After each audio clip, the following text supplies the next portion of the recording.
जुन्नर तालुक्यातली शेती ही बारमाही पाण्याखालची शेती आहे। त्यामुळं या ठिकाणी ऊस, द्राक्ष यांच्याबरोबरच भाजीपाल्याचं देखील मोठ्या प्रमाणात उत्पादन घेतलं जातं। त्याचबरोबर फळभाज्या असतील, टोमॅटो, काकडी, वांग्यासारख्या फळभाज्या असतील, याचं देखील मोठ्या प्रमाणात उत्पादन घेतलं जातं। आणि या शेतमालाला एप्रिल, मे या महिन्यांमध्ये चांगला बाजारभाव देखील मिळतो। विशेषतः मे महिन्यामध्ये भाजीपाल्याचे दर वाढलेले दिसून येतात। मात्र यावर्षी 7 मेपासून अवकाळी पावसाने सुरुवात केली।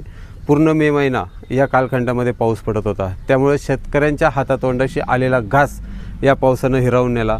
त्यानंतर आता जो मान्सून आलेला आहे आणि तो देखील चांगला मोठ्या प्रमाणात कोसळत आहे।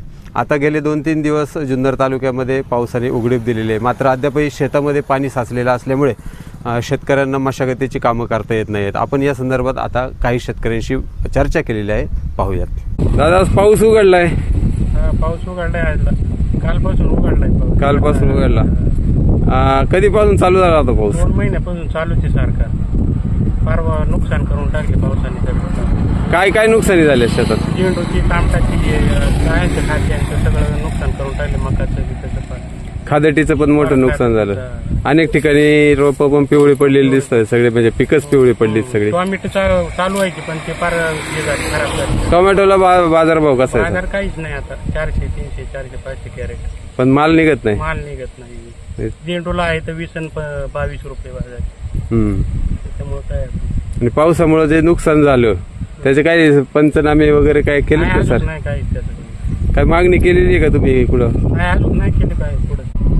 आता जरी पाऊस थांबला असला तरी अजून मशागतीच्या कामांना सुरुवात झालेली नाही का? वापसा नाही का? वापसाच नाही अजून। कालपर्यंत भरपूर पाऊस होता, 4 वाजेपर्यंत भरपूर पाऊस। पाऊस थांबण्याची शेतकरी वाट बघत होते? वाट बघत होते, पण बंदच नाही पाऊस, चालूच आहे सारखा। 7 तारखेपासून पाऊस चालू आहे। मे महिन्याच्या 7 तारखेपासूनच पाऊस चालू आहे। ओला दुष्काळात जाहीर केला तरी चालेल, असं काही अवघड ठरणार नाही।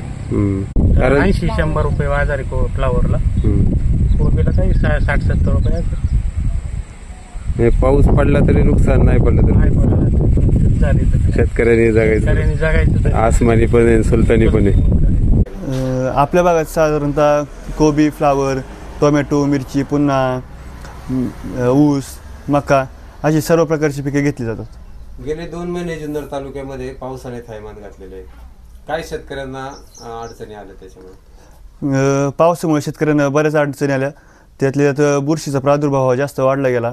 त्यात damping off, late blight, early blight अशा प्रकारचे सर्व बुरशींचा अटॅक झाला। त्यामुळे शेतकऱ्यांचं जे उत्पन्न ज्या गरजेत आपल्याला पाहिजे होतं ते काही मिळालं नाही। आणि त्यातल्या त्यात या पावसामुळे जे बाजारभाव आपल्याला अपेक्षित होते ते उतरले गेले आणि शेतकऱ्यांना त्यातून नुकसान झालं। पावसाळ्यात साधारण कोणत्या पिकांवर कोणत्या रोगांचा प्रादुर्भाव झाला? आता या एरियात जास्त करून फ्लावर घेतले जाते। साधारणतः आता फ्लावरवर कुजू रोग येतो, म्हणजे आपण त्याला घाण्या रोग म्हणतो, त्याचा प्रादुर्भाव जास्त आहे। पुन्हा या पावसामुळे जमिनीतील बुरशी ही जास्त वाढली गेली। मिरचीवर आपला गोजा रोग म्हणजे जी पाने असतात त्याची आकसली गेली, जेणेकरून त्यांचे फोटोसिंथेसिस जे व्हायचं ते काही त्या प्रमाणात झालं नाही। त्याची ग्रीनरी म्हणा ती कमी झाली, किंवा ज्या प्रमाणात आपल्याला वाढ पाहिजे होती ती काही वाढ झाली नाही। टोमॅटोचे बाजारभाव वाढले होते, मात्र शेतकऱ्यांच्या हातात टोमॅटोचं उत्पादन राहिलेलं आहे, अशी परिस्थिती पावसामुळे झाली।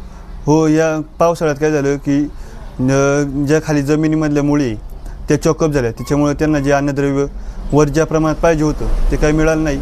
त्याच्यामुळे जी वाढ आपल्याला अपेक्षित होती ती झाली नाही आणि पुढे जाऊन त्याचा अफेक्ट हा फ्लावरिंग आणि आपल्या फ्रुटिंगवर झाला। त्यामुळे ज्या प्रमाणात यील्ड पाहिजे होतं ते काही मिळालं नाही। मग त्याच्यामुळे आपल्याला काही या रेटचा एवढा काही फायदा झाला नाही।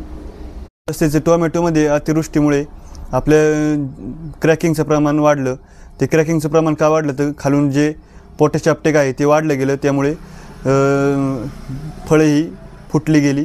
आणि सर्वात महत्त्वाचा प्रॉब्लेम हा झाला की पावसामुळे शेतकऱ्यांना जो माल आपल्या वावरात आहे तो काही काढता आला नाही आणि त्यामुळे तो मार्केटला पण गेला नाही।